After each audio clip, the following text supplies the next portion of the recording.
Bonjour à tous, ici on va continuer sur les équations trigonométriques et puis continuer sur les équations trigonométriques de niveau 1. Ici nous avons 2 cosinus carré x égale à 1 sur 0,2pi. Alors que ça veut dire entre 0 et 2pi premièrement? Tout simplement ils nous disent trouve tous les x ou bien tous les nombres qui sont entre 0 et 2pi et qui respectent cette équation-là. C'est tout ce que ça veut dire. Alors, si le x qu'on trouve est plus gros que 2pi, c'est trop tard, on n'en veut pas. S'il est plus petit que 0, c'est trop tôt, on n'en veut pas non plus. Ça doit être entre ces deux-là. C'est tout ce que ça veut dire. Maintenant, on va résoudre cette équation-là. Mais bien sûr, c'est une équation de niveau 1. Comme on a dit, on va faire le somme dep. Ça veut dire le p de masse en contraire. Tout simplement, je n'ai pas d'addition-soustraction, mais j'ai une multiplication qui est là. Et là, je dois faire quoi? Diviser par 2 et diviser par 2. Et là, ça me donnerait cosinus au carré x est égal à 1 demi. Maintenant, que ça veut dire cosinus carré x? En fait, c'est cosinus x, le tout au carré, c'est ça cosinus carré x, qui est égal à 1 demi. Et maintenant, qu'est-ce que je dois faire? Je dois me débarrasser du carré, qui est le contraire de a à la 2, la racine carrée. Donc, je dois écrire cosinus carré est égal à racine carrée de 1 demi. Mais attention, là, je dois m'arrêter un peu. Pourquoi? Parce que quand on isole la variable de la quadratique ou bien x au carré, le contraire de au carré, ce n'est pas racine carrée, c'est plus ou moins. Ça, vous devez le savoir. C'est comme quand j'ai x au carré est égal à 4. En fait, x, il est égal à racine carrée de 4. Mais x aussi est égal à moins racine carrée de 4. Parce que x est égal à 2 et moins 2. Donc ça, vous le savez. Seulement, je vous rappelle pour que vous ne l'oubliez pas. Donc, en fait, j'en ai 2. Plus ou moins racine carrée de 1 demi. Alors que ça, c'est cosinus x qui est égal à plus ou moins racine carrée de 1 demi, c'est 1 sur racine carrée de 2. Tout simplement, c'est ça. Parce que racine carrée de 1, c'est 1 sur racine carrée de 2. Donc là, j'ai en fait deux situations. Première situation, cosinus x est égal à 1 sur racine carrée de 2. Parce que j'ai 1 plus 1 moins. Deuxième situation, j'écris où cosinus x est égal à moins 1 sur racine carrée de 2. Donc j'ai deux situations à faire. Eh bien, je vais faire ces deux situations dans une autre page ici. Première chose, j'ai cosinus x est égal à 1 sur racine carrée de 2. Eh bien, la première chose, je dis, c'est facile. Il suffit que j'écrive x est égal à cosinus moins 1 de 1 sur racine carrée de 2, et ce qui est vrai, mais il faut faire attention. On a des cosinus moins 1, j'en ai deux solutions. Le θ que me donne la calculatrice, ou bien le cercle trigonométrique, et puis j'ai une autre, c'est 2pi moins θ. C'est pour cela qu'il faut faire attention. Donc ici, en fait, j'ai deux solutions. Le x qui est égal, alors cosinus moins 1, 1 sur racine carrée de 2, à la calculatrice me donne pi sur 4.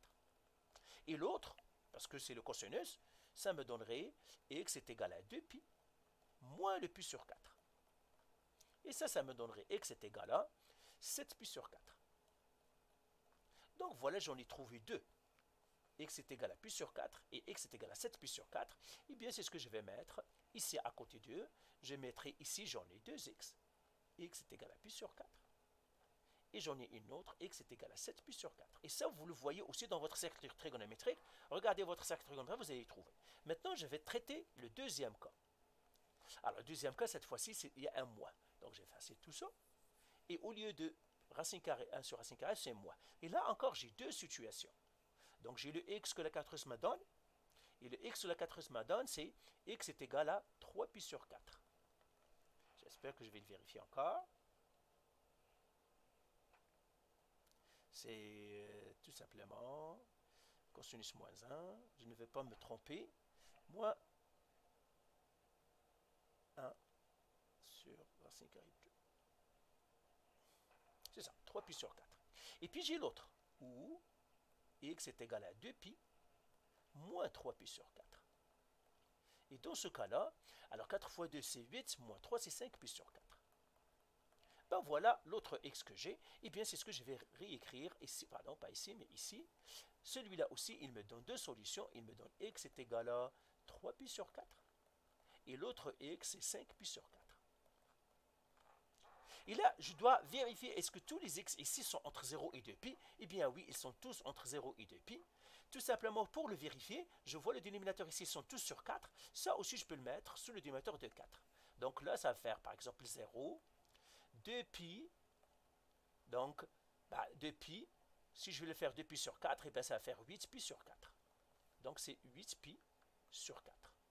Ça, c'est la même chose que ça.